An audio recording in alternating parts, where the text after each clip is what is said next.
ಕಾಂಗ್ರೆಸ್ ಪಕ್ಷ ರಾಜ್ಯದಲ್ಲಿ ಗೂಂಡಾಗಿರಿಯನ್ನ ಮಾಡ್ತಾ ಇದೆ. ಸಿಟಿ ರವಿ ಬಳಿಕ ಇದೀಗ ವಿಧಾನ ಪರಿಷತ್ ವಿಪಕ್ಷ ನಾಯಕರಾದಂಥ ಛಲವಾದಿ ನಾರಾಯಣಸ್ವಾಮಿ ಅವರ ಮೇಲೆ ಹಲ್ಲೆಯಾಗಿದೆ. ಕಲಬುರಗಿ ಬೇರೆ ಕಾರ್ಯಕ್ರಮಕ್ಕೂ ಪೊಲೀಸ್ ಇಲಾಖೆಗೂ ಭಾಗವಹಿಸಲು ಬಿಡದೆ ಜಿಲ್ಲೆಯಿಂದ ಹೊರ ಹೋಗುವ ಹಾಗೆ ಮಾಡಿದೆ.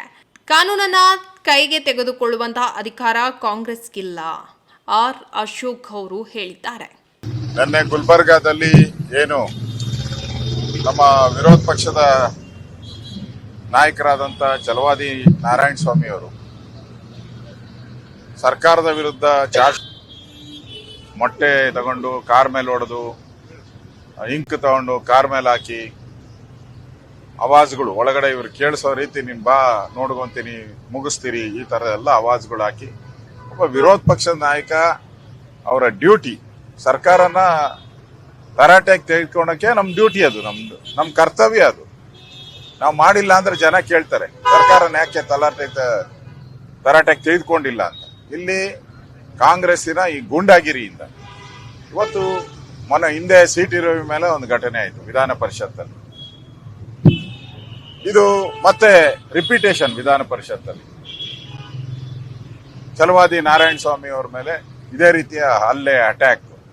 ಪೊಲೀಸರು ಒಂಥರ ಅಲ್ಲಿ ಮೂಕ ಪ್ರೇಕ್ಷಕರಾಗಿ ನಿಂತು ಅವ್ರಿಗೆ ಪ್ರೊಟೆಕ್ಷನ್ ಕೊಟ್ಟು ಕಾರ್ಯಕ್ರಮಕ್ಕೆ ಹೋಗ್ಬೇಕಾಯ್ತು. ಮುಂದಿನ ಕಾರ್ಯಕ್ರಮ ಇತ್ತು, ಅಲ್ಲೂ ಒಂದ್ 2,000 ಜನ ಇದ್ರು ಕಾರ್ಯಕ್ರಮದಲ್ಲಿ.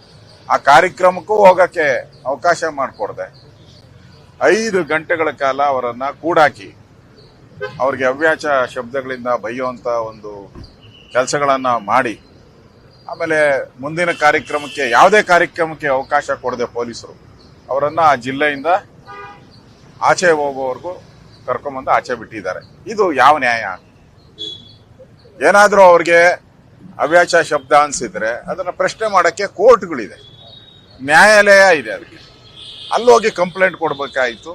ಅಲ್ಲಿ ಅವರು ಅದ್ರ ಬಗ್ಗೆ ನ್ಯಾಯಾಲಯ ತೀರ ಕಾನೂನನ್ನ ಕೈಗೆ ತೆಗೆದುಕೊಳ್ಳುವಂತ ಅಧಿಕಾರವನ್ನ ಈ ಕಾಂಗ್ರೆಸ್ ಅವರಿಗೆ ಯಾಕೆ ಕೊಟ್ಟು? ಅದು ಗುಲ್ಬರ್ಗಾದಲ್ಲಿ ಈ ತರ ಘಟನೆ ಮೊದಲೇನಲ್ಲ, ಪ್ರತಿದಿನದ ಕಾಯಕ ಔಟಿದೆ. ಅಲ್ಲಿ ನಮ್ಮ ಕಾರ್ಯಕರ್ತರ ಮೇಲೆ ಪ್ರತಿದಿನದ ಕಾಯಕ ಔಟಿದೆ ಕಾಂಗ್ರೆಸ್ ಅವರ ಅಲ್ಲೇ. ಈ ಘಟನೆ ಆಗಿರುವಂತದ್ದು ಕಾಂಗ್ರೆಸ್ ಪಾರ್ಟಿ ಈ ರಾಜ್ಯದಲ್ಲಿ ಗೂಂಡಾಗಿರಿ ಮಾಡ್ತಾ ಇದೆ ಅನ್ನೋದು ಸ್ಪಷ್ಟವಾಗಿ ಕಾಣ್ತಾ ಇದೆ. ಪ್ರಿಯಾಂಕಾ ಖರ್ಗೆ ಅವರು ಇದರ ಹಿಂದೆ ಇದ್ದಾರೆ ಅಂತೇಳಿ ಈಗಾಗಲೇ ನಾವು ಗವರ್ನರ್ ಅವ್ರಿಗೂ ಕೂಡ ವಿನಂತಿಯನ್ನ ಮಾಡಿದಿರಿ. ಇವತ್ತು ಸೂಕ್ತ ರಕ್ಷಣೆಯನ್ನ ಕೊಡಬೇಕು ನಾರಾಯಣಸ್ವಾಮಿ ಅವರಿಗೆ.